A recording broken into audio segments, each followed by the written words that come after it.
मुक़द्दस पौलुस रसूल का पहला ख़त करंथियों के नाम, उसका दूसरा बाब।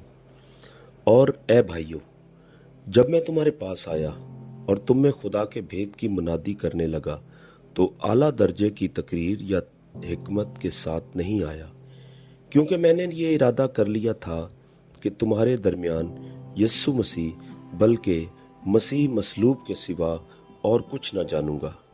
और मैं कमज़ोरी और खौफ और बहुत थरथराने की हालत में तुम्हारे पास रहा, और मेरी तकरीर और मेरी मुनादी में हिकमत की लुभाने वाली बातें न थीं, बल्कि वो रूह और कुदरत से साबित होती थीं, ताकि तुम्हारा ईमान इंसान की हिकमत पर नहीं बल्कि खुदा की कुदरत पर मौकूफ हो।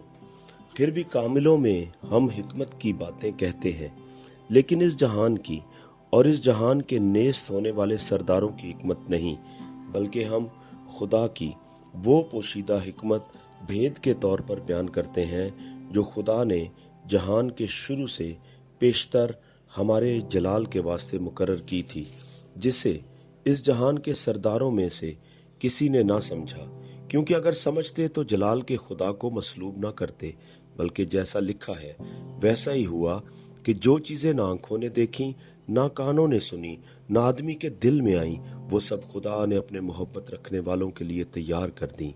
लेकिन हम पर खुदा ने उनको रूह के वसीला से जाहिर किया, क्योंकि रूह सब बातें बल्कि खुदा की तह की बातें भी दरियाफ्त कर लेता है।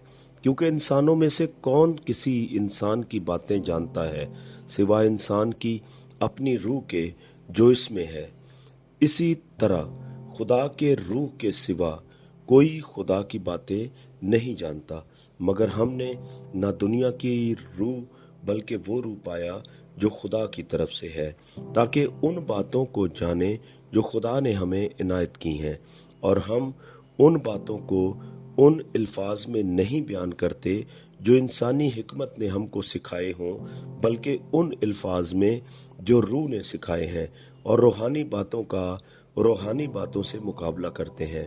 मगर नफसानी आदमी खुदा के रूह की बातें कबूल नहीं करता, क्योंकि वो उसके नज़दीक बेवकूफ़ी की बातें हैं, और ना वो उन्हें समझ सकता है, क्योंकि वो रूहानी तौर पर परखी जाती हैं।